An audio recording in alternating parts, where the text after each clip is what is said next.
Добре, криптоентузијасти, имам денеска многу добри вести, посебно ние кои што долго време чекаат за Ripple, нели не е решение на случајот, но имаме некои многу добри вести кои што би сакал да ги споделам со вас. Наскоро ќе ги кажеме, но нели одиме поред како и секогаш. Денеска за промена, откога ќе погледнеме само на кратко што се случува со самата техничка анализа, ќе започнеме обратно. Денеска ќе поразговараме прво за светската адаптација на крипто, а потоа ќе разговараме за криптопроекти, затоа што имаме на некој начин, да речем, возбудливи вести. Сега, првенствено како што можеме да видиме на дневниот чарт, значи ова е само кратка анализа, гледаме дека падот и понатаму продолжува, иако падот во оваа ситуација на индикаторите кои што ни покажува Market Cipher е хоризонтално движење на цената на биткоин, но доколку се свртиме на хајке наши свеките, чисто само една интересна работа. Значи, гледате, веќе два пати имавме обид за промена на трендот, ако не го рачунаме овој, со тоа што нели рековме дека секогаш кога имаме свеќе кое што има многу помало тело и сенки од двете страни, значи промена на трендот. Тоа првиот пат го добивме и втор пат, но за жал на дневно ниво тоа не трае толку многу долго. Поентата е што кога ќе добиеме тренд, како што можеме да видиме, истиот трае доста долго. Што е поентата на хајке наши свеките? Ни покажуваат целина на тренд. Така да и во оваа ситуација, се што треба е една или две последователни да бидат во оваа ситуација пред да најдеме на некој начин промена на целиот тренд. Повторно, не велам дека ова е моментално реакција, дека ова моментално е конкретно корекцијата која што чекаме, затоа што секогаш кога ќе направиме корекција, не знам кој е оној кој што го прави ова, но може да видите и сами дека моментално, за разлика од претходниот период кога бевме во овој дел, значи каде што се движиме хоризонтално, гледате каква, значи скоро и да немаме никакви ликвидации, додека во овој момент гледате што случува. Секогаш кога некој ќе се обиде да помести цената на една или на друга страна, се случуваат диви каскадни ликвидации и цената повторно останува на ова ниво. Значи некој на вистина се труди да држи цената во овој сегмент овде, на каде што моментално се наоѓаме. Значи погледнете го ова овде, ќе дека имате цел месец декември каде што ликвидациите се многу мали за разлика од овие сега, каде што и во една и во друга насока имаме огромни ликвидации. Некој на вистина се труди да задржи цената овде. Ќе видиме кој и зошто, но сега за сега тоа е она што го знае. Нели, како и да е. Како што кажавме, значи за нас се уште останува фактот дека значи корекција е неизбежна.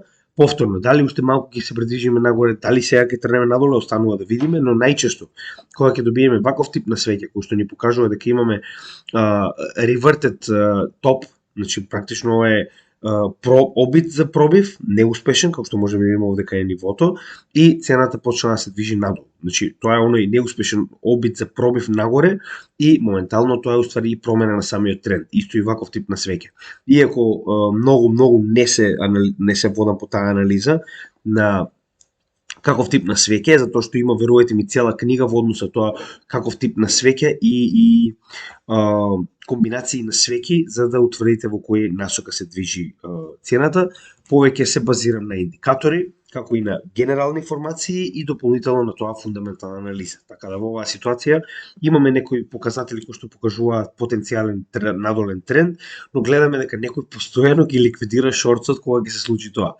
Значи дека некој на вистина се обидува да задржи овдека цената.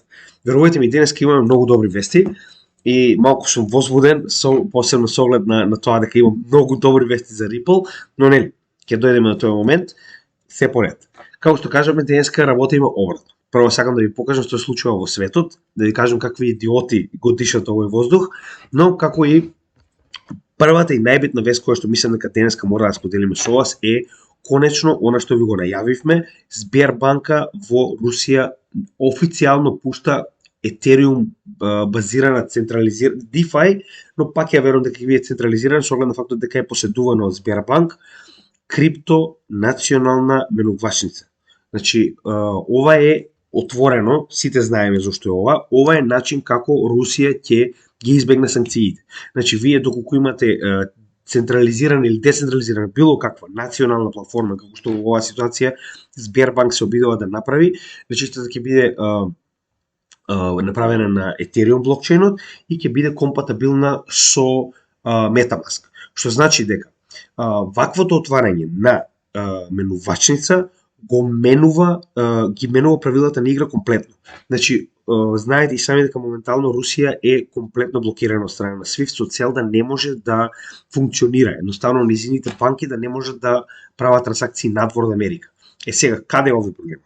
Со ваков тип наменувачница, вие автоматски ги заобиколувате сите досега познати санкции. Значи, не може да ве санкционираат, затоа што работите на блокчейн технологија која што нема никаква врска ни поврзано со регулативи, со санкции, со ништо. Значи, функционира без разлика на тоа дали им се допаѓа на Западот или не. Сега, зошто го велам ова? Каде е битната работа во оваа приказна? Не е битно тоа што со Русија ги надминува санкциите. Во ред, нели, секој има поделени мислења за се тоа кој е на една, кој е на друга страна. Битното во оваа ситуација е дека еден голем играч кој што ќе влезе во крипто и ќе покаже дека може да ги буквално да премине преку сите овие санкции и сите овие, како да кажем, ограничувања кои што ги прави моментално финансиски систем, другите немаат избор, мораат да го следат тоа. Разговаравме ги неколку пати, ќе го кажам, ова е исто како една држава има нуклеарно оружје, ако нема уште една да го балансира тоа, таа држава буквално ќе го поседува светот. И во оваа ситуација е исто. Ако една држава има начин како да функционира без долар, без техничарот се возбуди кога звони звончето, се извинувам за тој момент. Како и да е, ќе напоменам уште еднаш, што сакав да кажам дека кога ќе дојде момент кога една ваква сила ќе успее да го заобиколи целиот финансиски систем, автоматски другите немаат избор освен да го следат примерот. Затоа што на крајот од денот пак ќе кажам, која е поентата на банки и на резерва во долари кога вие може директно да разменувате капитал во криптовалути. Многу едноставно. Не може Русија да прати трансакција во долари, да речем на Пакистан, нема потреба. Може да го прати тоа во биткоин, може да го прати тоа во етериум. Поентата е дека отварање на ваква децентрализирана или централизирана било каква платформа која што е на национално ниво и дава на Русија моментално комплетно заобиколување на санкциите, а другите земји нема никаков друг начин освен да го следат тој пример. Со тоа што официјално ваквата влегува во сила негде во март, додека од април се најавува дека ќе можат и да бидат комерцијални услуги правени од типот на, нели, да биде користено од страна на клиенти, фактички самата по себе. Следна битна вест е за Европската унија. Повторно, Бобан Досев, како и секогаш, му благодарам многу, значи ова е уште една од оние вести кои што јас комплетно ќе ја промашев. Не знам ни он како успеа да ја најде, јас никаде најдов веста, значи ова е официјално од IOTA. Моментално Европската комисија, верува ли или не, од сите можни блокчейн проекти ја избира IOTA и не само што ја избира, туку IOTA веќе го поминала првиот степен на тестинг за PCP, односно Pre-Commercial Procurement, што значи дека Европската комисија ќе се обидува да најде соодветна блокчейн мрежа, пазете, блокчейн мрежа, и најавува дека блокчейн проект користи, а IOTA не е блокчейн. Нели ќе поразговараме за тоа. Значи, како и да е, битниот момент што е? Европската комисија се обидува да најде проект кој што ќе одговара на она што нив им е потребно, а тоа е во оваа ситуација не за капитал, туку за проток на информации. И тоа проток на информации како помеѓу компании, така помеѓу институции, така помеѓу држави. Сега, во целата ситуација, значи, веќе го искористиле IOTA, значи од повеќе проекти, за првиот тест кој што бил, значи гледате овде. Интересна работа што го направиле, значи првиот тест IOTA била на некој начин назначена за пробен проект во кој што прво работеле на дигитални паспорти, само момент, практично дигитален пасош за рециклирање на дигитален отпад и батерии од електронски возила, како и cross-border management, како и прекугранично менаџирање на практично ова е интелектуални права.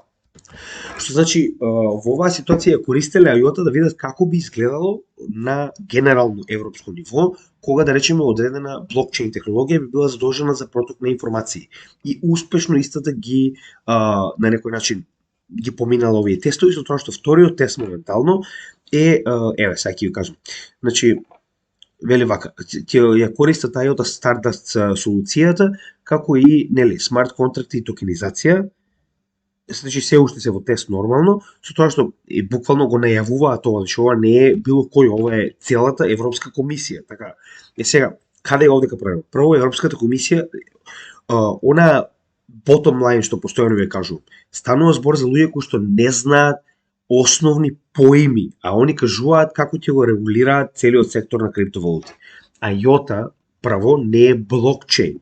IOTA е Tangle, значи они имаат посебен систем на работа кој што не е блокчейн.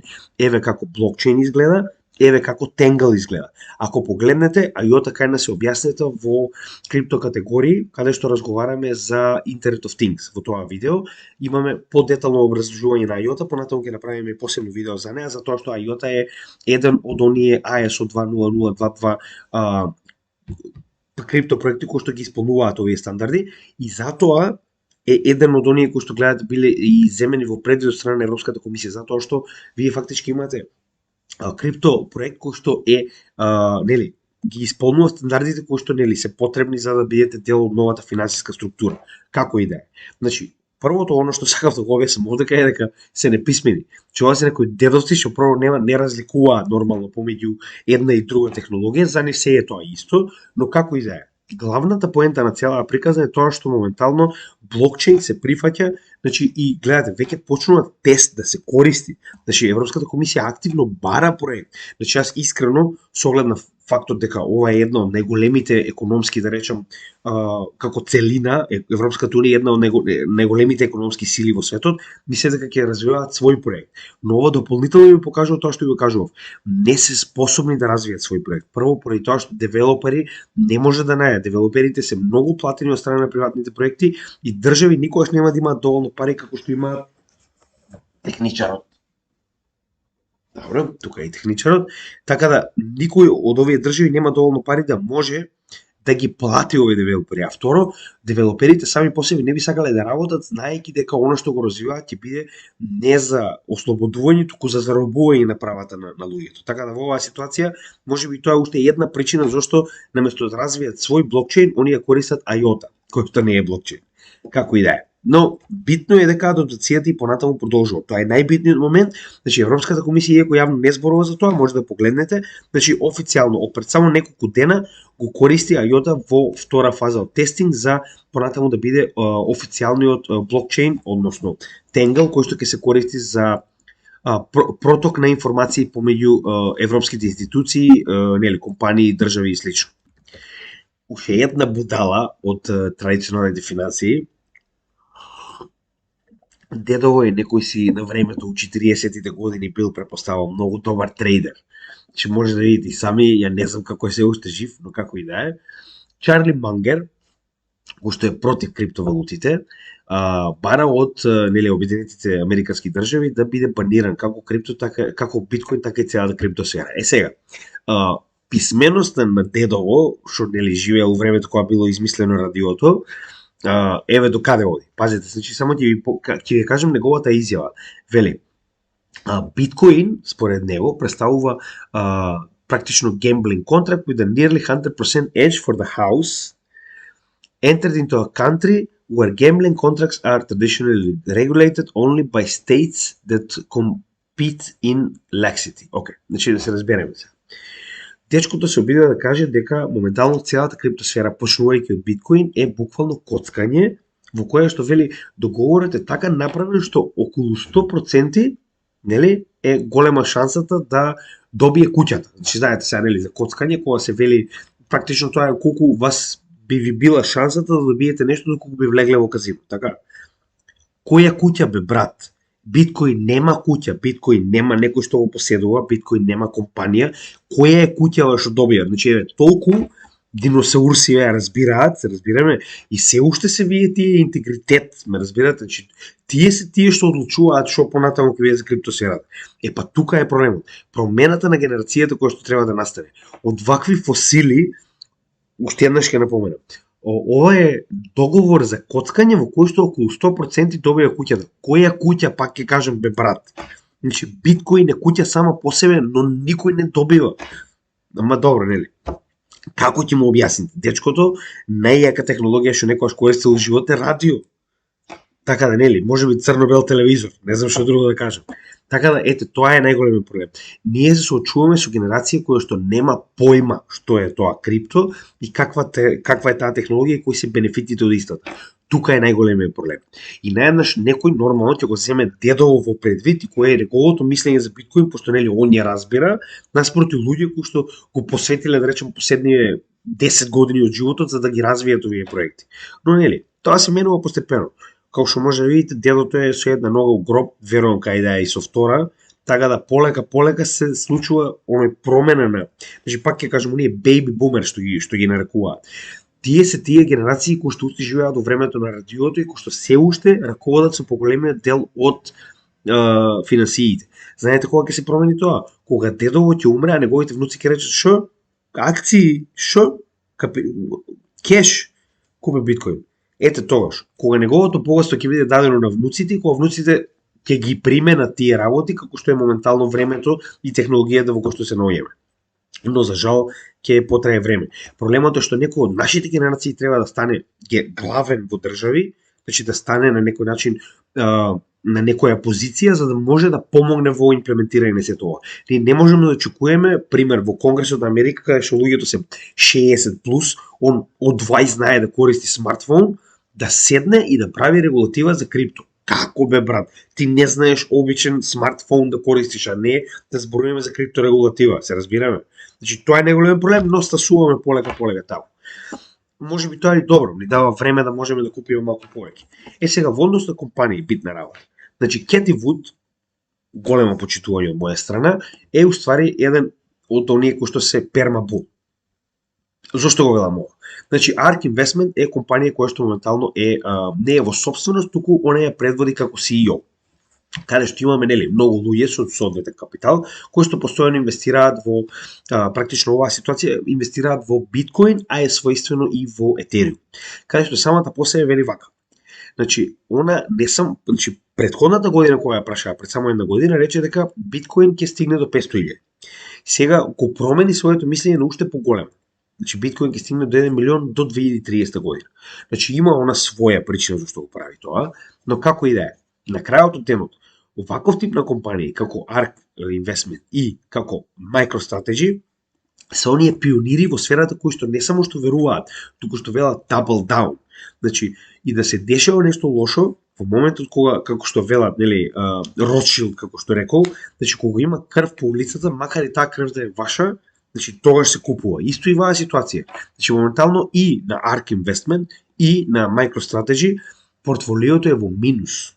Со тоа што не се сакав да спомнам поради тоа што и самата кажа дека значи нема каде да се брза. Во целата оваа негативна сфера, оваа година каде што имавме огромни паѓања кои што не се ништо ново, истото беше и во 2018 година, истото било и во 2015 година, кое што јас лично не ја следев. Но 2018 година исто. Оние кои што претерале со леверидж, оние кои што работеле не соодветно, пропаднаа. Она што го кажува Кети Вуд вели вака. Додека FTX пропадна, додека Three Arrows Capital пропадна, додека Celsius пропадна, сите овие компании пропадна. Така, вели, Bitcoin блокчейнот didn't skip a bit. Значи, функционалноста на биткоин и понатаму е на одлично ниво. Вчера гледаме.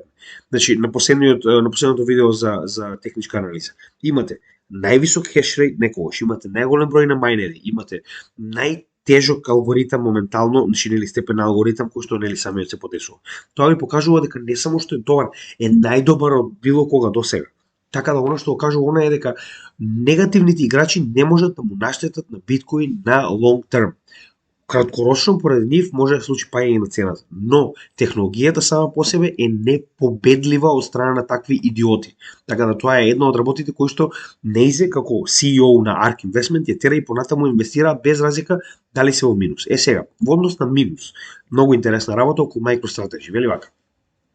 MicroStrategy само од почетокот на 2023 година до сега има купено 8800 биткоин. Со тоа што они имаат вкупно моментално заедно со тие 132.000 биткоина. Се разбираме? Ова е близко скоро и до она што го има Binance. Сега, каде е овдека интересната работа? Значи, гледано на нивното портфолио, моментално нивната средна вредност на биткоин од целото ова што го купувале е 30.000. Но, Затоа што сте пермабулови, че они се во минус, се разбереме. Нивната вкупна цена моментално на биткоин е 3,9 билиони имаат само во биткоин. Сега, каде е моментално проблемот? Ако нивната средна вредност е 30.000, а моменталната вредност на биткоин е 20 и нешто, тоа значи дека една третина на нивното портфолио е во минус. Се разбираме? Но и понатаму продолжуваат да купуваат. Значи они од почетокот на годината купиле 8.800.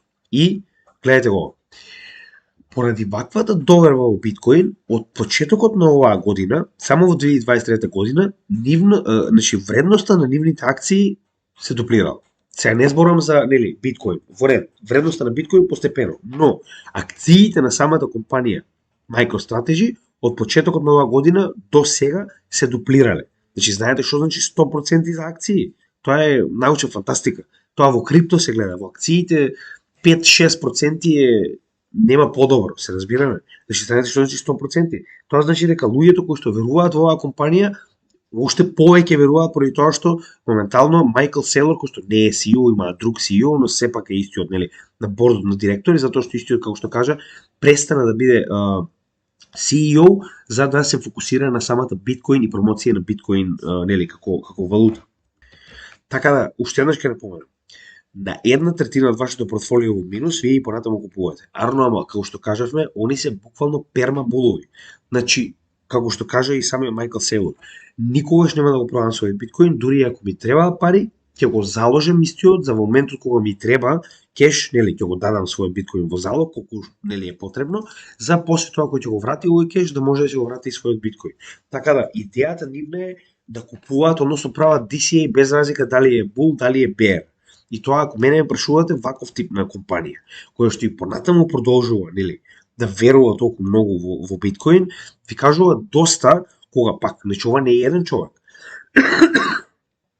Овие инвестмент компании на капитал, каде што големци се здружуваат од цел да инвестираат во нешто, тоа ви кажува дека станува збор за огромен број на луѓе позади се тоа. Че рековме 3,9 билиони нивното портфолио само во биткоин.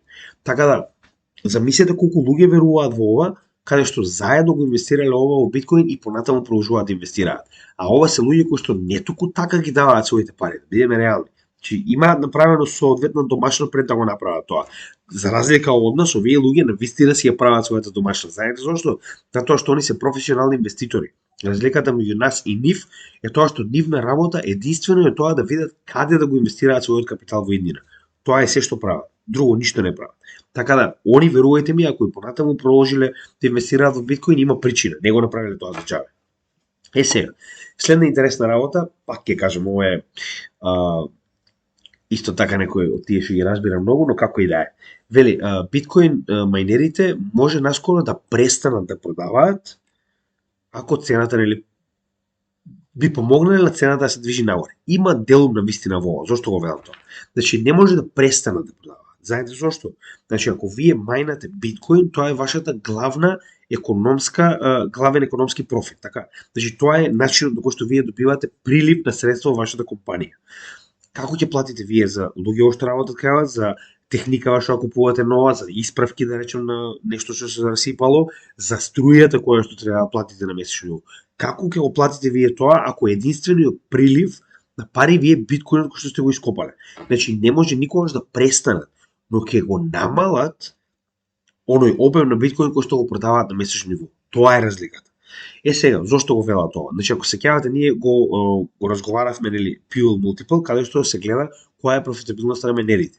Значи, во моментот кога коефициентот на Fuel Multiple се наоѓа во зелената зона доле, тоа значи дека е најнепрофитабилно за биткоин мајнерите да мајнаат биткоин. Но, тоа не значи дека не е профитабилно комплетно. Тоа значи дека само поголем дел од, да речем, од она што би требало сега да го платат, со оглед на фактот дека сме излезени, значи веќе некое време, значи многу помалку треба да изведат од своето портфолио за да ги покријат операционите трошоци. Така да уште еднаш ќе напоменам, тоа не значи дека нема да продаваат, тоа значи ќе продаваат помалку. Но да, Вистина е дека колку помалку продаваат, пошто цената е повисока, толку помалку sell pressure имаме на пазарот. Ево тоа што они го кажуваат. 191 ден сме се наоѓале во оваа сфера доле каде што се непрофитабилни. Ќе напоменам уште еднаш, тоа е добра вест, но не значи дека ќе престане. Тоа е бесмислено. Не може да престанеш кога тоа ти е единствен приход, а мораш да ги покриеш операционите трошоци, да бидеме реални. Следна интересна работа, знаете дека Ethereum самиот по себе има јавни тестнетови, како што се беа Капела или Шапела, како ја нарекуваат, како и Сепоја и Гоерли. Тоа беа уствари тестнетовите кои што беа користени на пример за мрџот.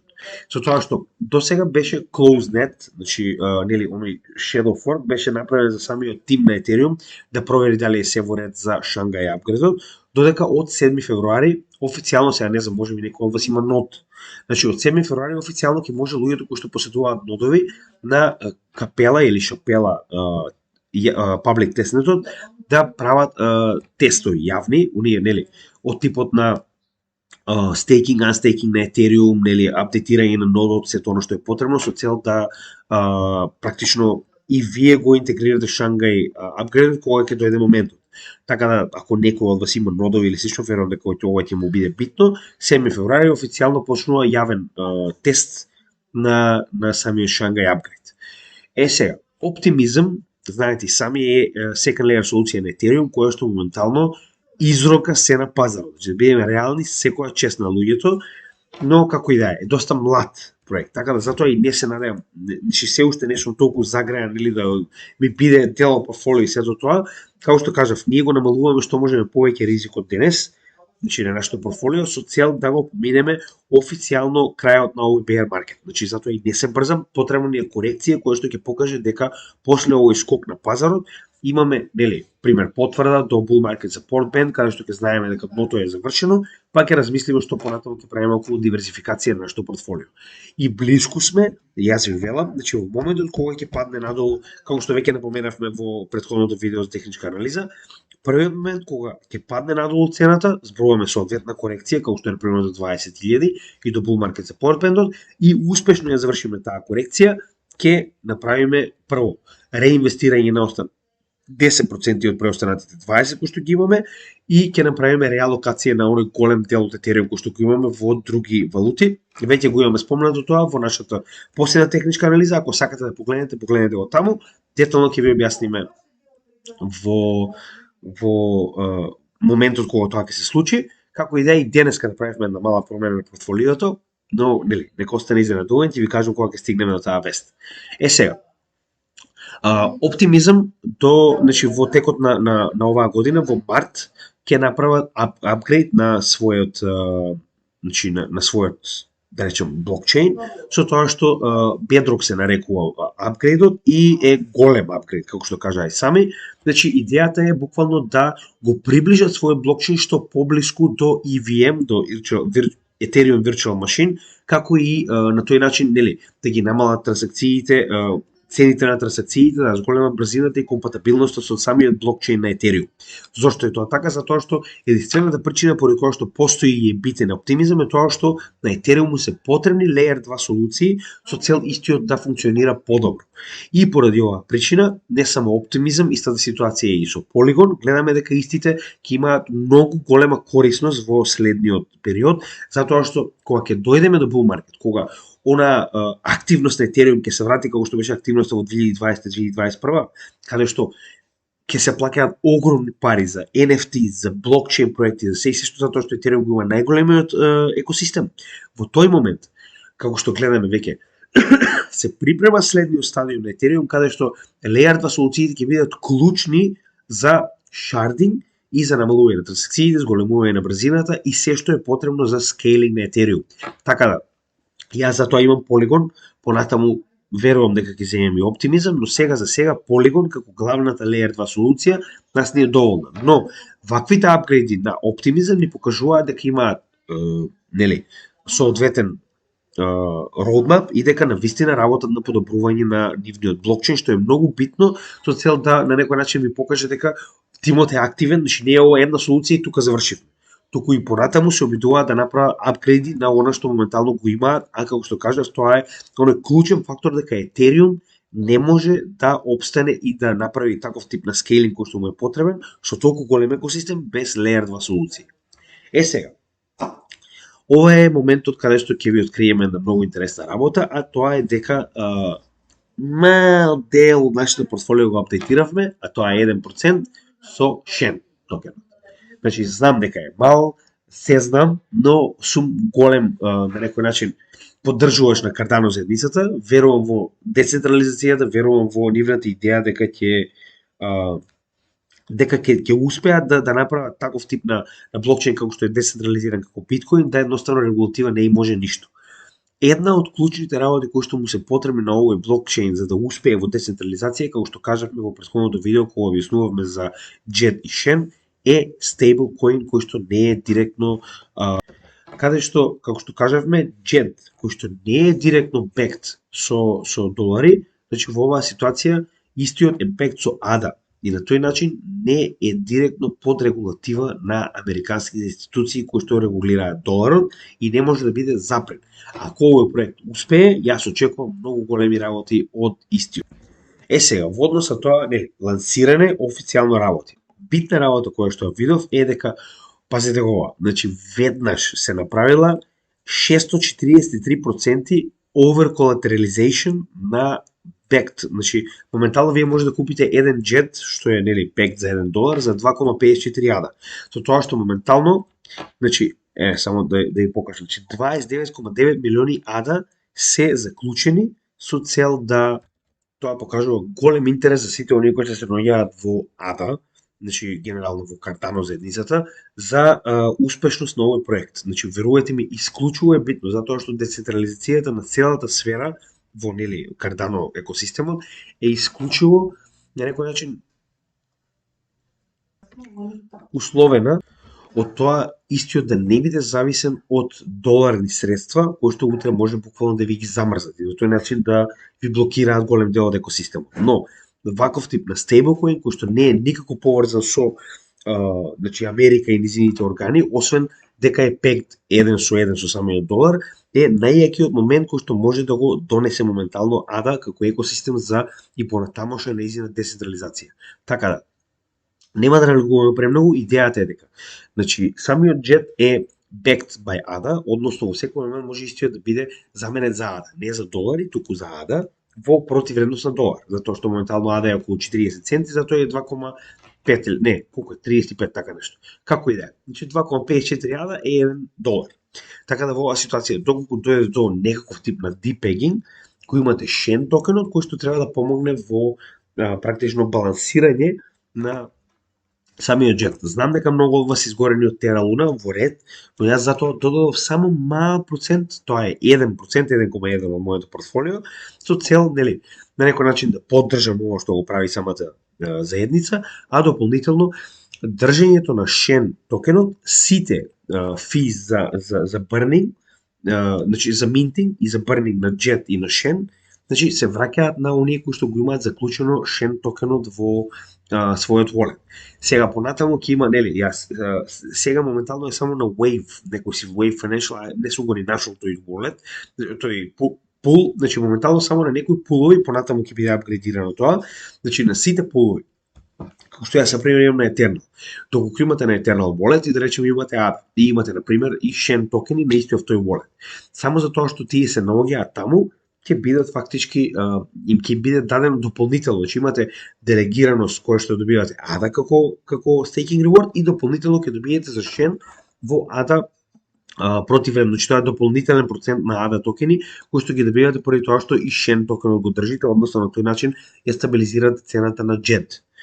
Сега, уште еднаш ќе напомнам, гледате дека е малку е, да речем, сложено, со оглед на фактот дека и Коти, она фондација која што моментално го прави JET и Shen, исто така ќе има свој коин, со цел, имаат свој, како нарекуваа они трежери, каде што нели и за поддршка на трежерите ќе добивате коти, коини и слично, како и да е. Значи ова е само мала промена на моето портфолио со која што сакам да помогнем на Ада заедницата со нели затоа што идејата за Джед е многу добра, а од друга страна, значи ова не е Тера Луна, ова не е Док Уон, ова е Чарлс Хоскинс. А Чарлс Хоскинс досега мислам дека се докажал како еден од оние кои што на вистина имаат добри намери за криптосферата, па поради тоа ќе верувам со мал дел од моето портфолио, пак ова не значи дека треба да ме следите. Значи, Шен токенот самиот по себе не само што ќе добија физ, туку истиот може да добие многу на вредност, ако се сеќавате идејата помеѓу Тера и Луна.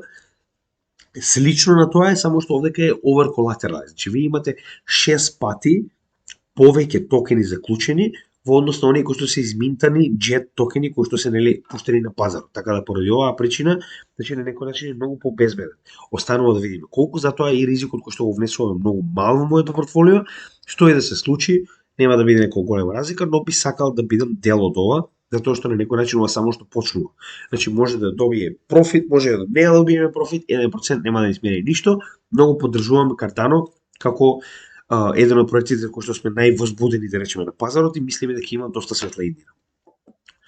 Чарлс Хоскинс би сакал да разговара со Џо Роган на подкаст. Јас тоа на вистина би го гледал, цела епизода без проблем, со оглед на фактот дека имам големо почитување и на Џо Роган како личност, како и на водител на UFC, мојот омилен, нема да кажам спорт, пошто не е, туку е вештина, додека од друга страна Чарлс Хоскинс, како што знаете и сами, нели, е уствари основоположникот на Cardano, како и еден од основачите на Ethereum, така да овој човек вистина има што да каже.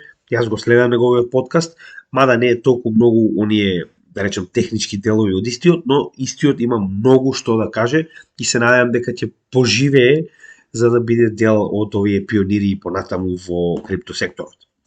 Интересен подкаст, морам да го гледам. Кога ќе се случи нормално. Сега, верувале или не, но Ripple моментално доби многу голема победа. Слушайте го сега. Сеќавате на Library Case, на Library тоа беше уствари друг случај кој што моментално беше во, да речем, судски процес со SEC, каде што Library токенот изгуби случајот. Значи во ред, да. Значи беше утврдено дека Library самиот по себе е security, односно хартија од вредност. Но Дитен, значи Џон Дитен е уствари, ако се сеќавате, адвокатот кој што е замешувач во случајот со Ripple и SEC, каде што истиот представува голем број на луѓе кои што поседуваат Ripple и како таков е замешувач во случајот и судот му даде нели ексклузивна можност да помага во случајот од страната на Ripple. Сега, истиот и во случајот на Library се вклучи во пост одлучувањето на случајот, зошто е тоа битно. Значи, вие одлучиле во случајот, да речем судот, дека Library представува хартија од вредност. Да, но само оние токени кои што ќе купите директно од Library. Додека, значи ова е многу интересно, сакам да ви го најдем и да ви го објаснам. Евака. Значи, моментално Library, правниот тим на Library заедно со Дитен успеа да ги натераат SEC да потврдат значи зборуваме пред суд да потврдат, нели, на рекорд, значи запишано, дека секундарните маркети за продажба на криптовалути, како што се например менувачниците, не представуваат продажба на хартија од вредност. Че разбирате колку големо е ова моментално. Значи SEC излегува и јавно кажува дека менувачниците, токените кои што ги продаваат не се хартија од вредност, односно само токените кои што директно ги купите од Ripple се хартија од вредност. Додека доколку купите XRP од менувачница, истите не представуваат хартија од вредност. Сега, зошто е ова толку битно? Затоа што еден од главните пампови кој што ќе дојде на Ripple не е толку многу, значи иако е самата сигурност, да речеме, доколку се одлучи дека не е security. Најголем памп ќе дојде поради тоа што огромен број на менувачници, затоа што знаете и сами дека за жал се уште главниот пазар на значи на криптовалути и капитал е се уште Америка. Така да, вие моментално на ниво на Америка немате скоро ниту една менувачница која што продава Ripple. Вие ако сакате да купите Ripple, мора да буквално користите нели софтвер за промена на вашата IP адреса со цел да купите од некоја друга менувачница која што иначе не би ви дозволила. Се разбираме? Значи тоа е исто ко вие да сакате на пример една менувачница е пример сега да речеме. некоја менувачица таму, ајде, Bybit, како и да е. Значи, Bybit, да речеме, поседува XRP, така? Но вие се логирате на Bybit со американска IP адреса. Bybit нема да ви дозволи да го купите. Значи, едноставно нема да го имате како опција. Додека на истата, ако се логирате со, да речеме, француска IP адреса, ќе ви дозволи.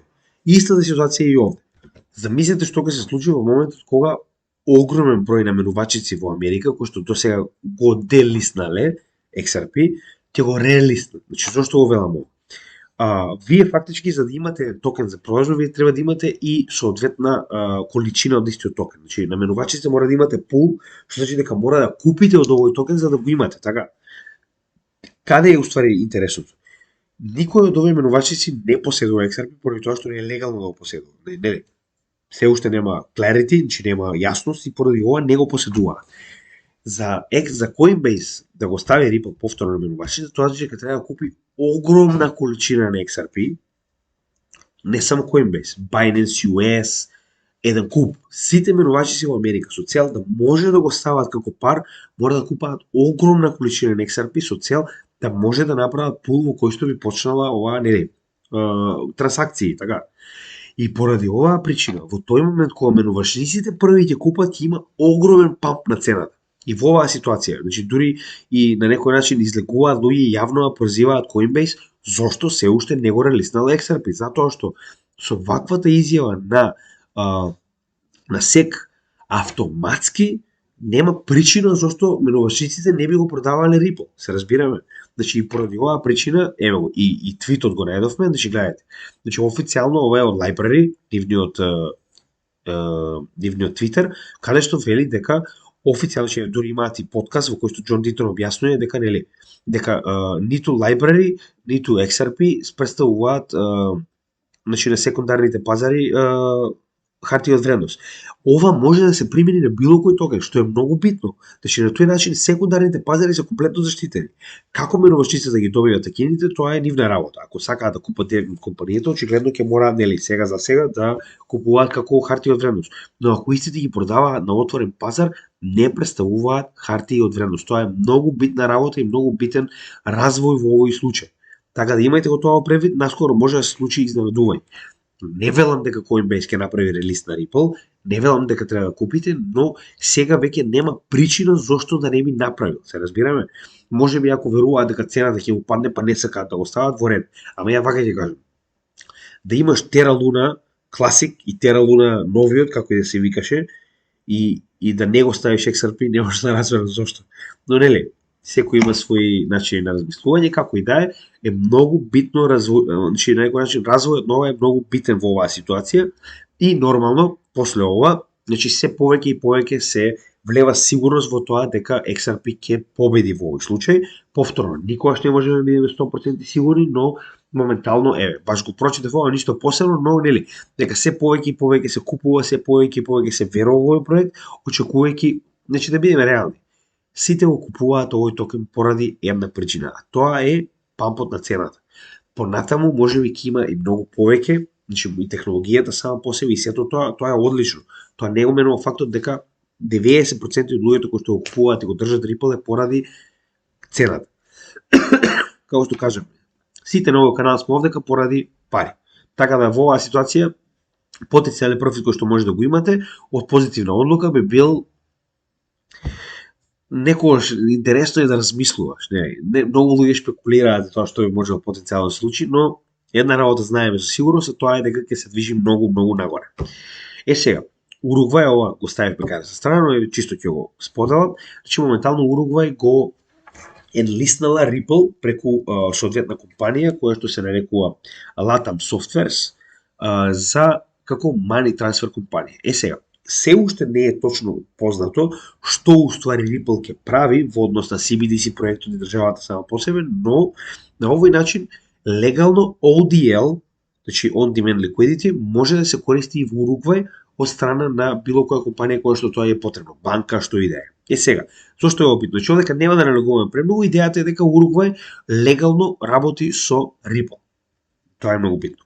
А Ripple што од 2018 година нуди ODL, значи On Demand Liquidity, за секој оној кој што му е потребно. Односно, меѓугранични праќања на капитал многу лесно се случуваат поради тоа што преку овој ODL liquidity за неколку секунди вие може да пратите билиони долари од една на друга страна. Со тоа што ова се надополнува овде. Вели, on-demand liquidity soars to record highs as XRP Army eager to receive verdict on SEC lawsuit. Значи, on-demand liquidity, значи, се повеќе и повеќе има on-demand liquidity и се користи од страна на компании, од страна на поединци или како и да е, поради тоа што се очекува дека ќе биде позитивен исход од ваквата пресуда. Настрана тоа. Значи, оно што сакам да ја покажам моментално, гледајте овде. Вели вака, само да најдам тој дел. Значи, да, во претходната година, само 2022 година, 18 билиони долари вредни трансакции се процесирани преку on-demand liquidity на Ripple, само за една година, што представува 60% од целокупното користење до сега на Ripple. Сега, зашто е тоа битно? Тоа значи дека во претходниот период 60% од целата активност на on-demand liquidity уште од 2018 навака биле направени само во 2022 година. Се разбираме? Што значи дека се повеќе и повеќе се користи. Друга интересна работа. Значи, некои луѓе кажуваат дека не се користи Ripple. Тоа ти јавно не се користи, тоа не значи дека не се користи. Тоа ти банката нема да ви каже ние префрламе пари преку ODL на Ripple. Тоа не значи дека не се користи. Значи, Ripple моментално не го прави тоа директно. Колку паметно направено. Зошто го остави овој пример? Значи, моментално Ripple има свој партнер за цел Уругвај кој што се нарекува Latam Software. Така. Истата ситуација ја прави во повеќе држави. Значи, моментално само пред една година истиот бил достапен само во, не знам, 5 или 6 држави. Само каде беше тоа напишано, да. Како и да е, негде беше овде напишано, се нема точно не. Како и да е. Значи само во последната година, 2020 и сега, повеќе од 40 држави имаат on-demand liquidity, со тоа што последни беа нели Франција, Шведска и Африка, ама не во Африка. Добро, некои држави во Африка претпоставувам, може цела Африка да биде, како и да е. Со тоа што уште еднаш ќе напоменам, како го прави тоа? Еве вака. Значи имате конкретна компанија која што е партнер на Ripple во однос на користење на ODL liquidity, затоа што Ripple не самиот по себе има своја компанија во таа земја и таа компанија ги практично користи ODL услугите на Ripple за некого. Значи практички е на некој начин како старател, да речеме. Значи во ситуација банка има потреба од ODL, за да не може Ripple во секоја земја нели да биде директно, туку во оваа ситуација, да речеме пример во Уругвај, некоја банка има потреба од ODL, значи таа банка комуницира со Latam, кој што потоа го користи ODL liquidity на Ripple за да ја заврши оваа трансакција нели во име на банката. Така да покажува дека се повеќе и повеќе. Значи, гледайте, само во една година, зашто ви велам ја, 60% од целокупниот профит кој што бил направен промет на трансакции на ODL е само во претходната година. Замислете каде се движи се тоа. Повторно, останува на вас. Ја знам дека многу пати изгледа како да што велат ви го шилам овој. Не ви го шилам, значи ова е само ви кажувам што се случува. Ќе напоменам по не знам кој пат. Секој од вас мора да донесе одлука за ризикот на вашето портфолио и што планирате да правите со него. Вие сте одговорни сами за себе и за вашето портфолио. Јас можам да ви дадам информации, на крајот од денот вие мора да направите соодветно истражување. Затоа имаме многу поголем едукативен дел од информативен дел. Затоа што едукативниот дел е како да ве научам вие да фаќате риба, а не јас ја да ја фанам и вие да ја јадете. Значи, може тоа да се случи еднаш, се разбираме. Идејата е да научите сами да направите истражување, сами да откриете проекти и на тој начин да знаете што ќе правите со вашето портфолио. Затоа што вие сте одговорни за ризикот на вашиот капитал. Decentralized Exchange Orion Protocol hacked for 3 million.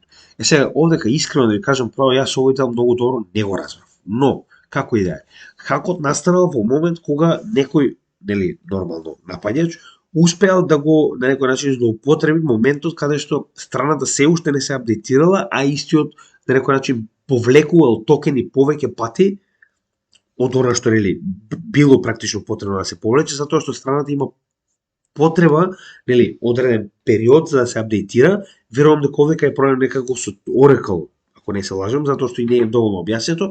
Ова чисто да го објаснам, затоа што можеби некој кој запеља има нешто ставено на Oracle Orion протокол, затоа што ова е DEX, децентрализирана менувачница.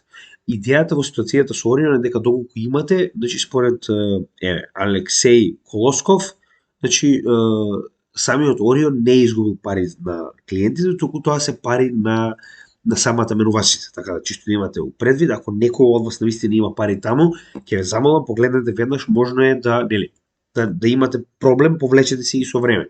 Нели? Ова е чисто како вест, многу луѓе ставаат капитал на сите страни. Подобро е да ги информираме, да имаат познавање од тоа што се случува, за да знаат ако нешто треба да се реагира на време. Ова со Луна Класиков јас само сакам да ми напоменам уште еднаш дека ваков тип на коини, кои што се на некој начин зомби коини, зомби чейнови, значи тоа е чейн кој што моментално веќе прво нема никаков on-chain апгрейд. Значи тоа е тоа. Roadmapот е запрен, што е направено е направено. Второ, нема активити. Значи целиот екосистем на Луна е веќе одамна отиде, се разбираме. Никој не гради ништо на Луна затоа што Луна практично не постои. Од друга страна, нивниот газда Док Вон моментално е во бегство во Србија, последно беше кажано дека отишол. Значи и дури буквално ако не се лажем, патува со лажен пасош со оглед на фактот дека има потерница преку Интерпол, нели од страна на Јужна Кореја, да се најде. Така да, ваков тип на пампови од 20, 60, 100%, значи 60% во еден ден. Тоа е манипулација. Ако имате и сте направиле профит во ред, ако мислите дека може да направите профит и знаете што правите, со мое предупредување правете што ќе правите. Но, на крајот од денот, сакам да напоменам дека ваков тип на зомби чейнови е многу ризично да користите и да се надевате на, не знам, дека ќе се вратат до, не знам, $50. Тоа е научна фантастика. Со оглед на фактот дека нема, значи, активити нема, едноставно, се што се случува таму веќе оттаму е завршено. На ваш ризик, само сакам да напоменам дека ваков тип на пампови се најчесто тешки манипулации. Некој има и знае што прави и, нели, има рипчиња, ќе се фатат. Како и да е. Интересна работа околу адаптација во светот, ова е веќе компании, иако јас во Африка сум многу малку, значи Pick n Pay имаат повеќе од 1600 продавници очигледно во Јужна Африка. Јужна Африка не сум бил само во Мароко и Тунис.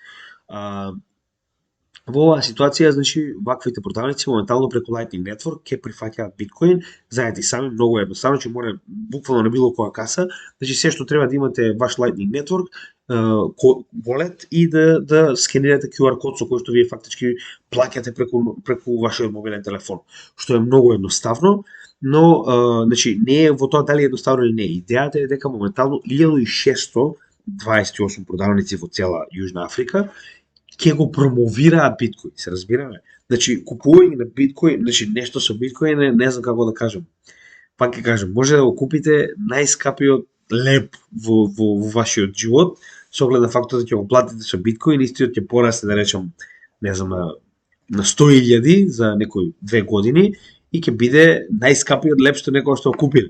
Но како и да е, ова се 1600 продавници кои што ќе промовираат што е биткоин на уште еден куп луѓе кои што досега можеби никогаш и не слушнале што е тоа биткоин. Така да ова е добра работа за поширока адаптација, но искрено Lightning Network е добар начин за трансферирање на капитал, затоа што самиот по себе чисто и тоа е исто многу битна работа. Значи го поминавме трешхолдот на 5000 биткоин на 12 јануари.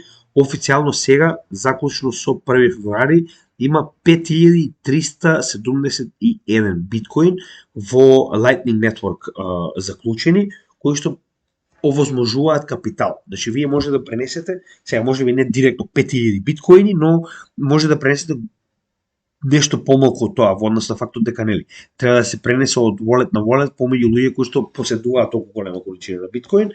Разговараме за Lightning Network, кој што не знае, погледнете во нашето назад, значи го имаме има видео во кое што објаснуваме за Lightning Network, каде што може детално да видите. Само погледнете во едукативните видеа, ќе ви стане јасно што уствари исто представува. Но ова е начин како да се користи биткоин за секојдневни трансакции, со тоа што Lightning Network станува многу популарен и моментално се користи доста, гледате, ритейл, значи места каде што на некој начин ви е потребно да користите за секојдневна употреба. Но пак ќе кажам, трошење на биткоин за леп може да ве кошта многу. доколку тој леп биде најскапиот што некој што го купиле. Останува на вас. И за крај, повторно, Бобан Досев, интересна зезанција, значи Web 1, user и пасворд, така, Web 2, sign in со Google, Facebook, Twitter, па Web 3 ќе биде Connect Wallet. Значи, буквално, иако е смешано, но така изгледа и така ќе се движат работите кои што гледам, со оглед на фактот дека социјалните мрежи се централизирани, додека вашиот wallet е децентрализиран. Па ја мислам дека ова, според, нели, оно што ми го прати е баш на место, вака ќе изгледа Web 3. Значи, сакате ваква апликација, сакате ова, сакате она, конектирај го walletот и, нели, терај. Може да работиш на истата. Но, ако мене ме прашувате, тоа е основот на децентрализација. Значи, вие се конектирате со ваш идентитет, што нема никаква поврзаност со социјални мрежи. Во превод, не ви е потребно да имате профил на Facebook за да се логирате, туку се што треба да имате е некој ваш wallet. MetaMask, Eternal, што и да имате. Но е интересна работа за оно што не очекува во иднина, така да имајте го предвид. Ова доаѓа. И со ова, како и секогаш, значи го завршуваме нашето видео овде. Се надевам дека ви се допаѓаат вестите кои што ги споделивме со вас. Веста за Ripple е многу битна, ќе напоменам уште еднаш, оние кои што држат Ripple, да се надеваме дека наскоро ќе има поместување како во случајот, така и во враќање на Ripple на маркетите во Америка, затоа што тоа ќе значи многу во профитот во нашето портфолио. Пак, не можам да најавам кога, никој не го знае тоа е одлука исклучиво на Coinbase, на Binance US, на сите оние големи менувачици на американското лоу, но моментот кога ќе се случи ќе бидеме во голем профит. Така да, уште еднаш ви благодарам за соработката, знаете и сами, доколку ви се допаѓа ово видео, слободно споделете го со луѓе кои што сакаат да научат за крипто. Бидете реклама на нашиот канал, затоа што ние ово работиме за вас бесплатно. Се што бараме една добра препорака доколку ви се допаѓаат материјалите кои што ги работиме на нашиот канал. Ви благодарам, имајте добар ден и се гледаме во следното видео. Поздрав од Крипто Гимиџи.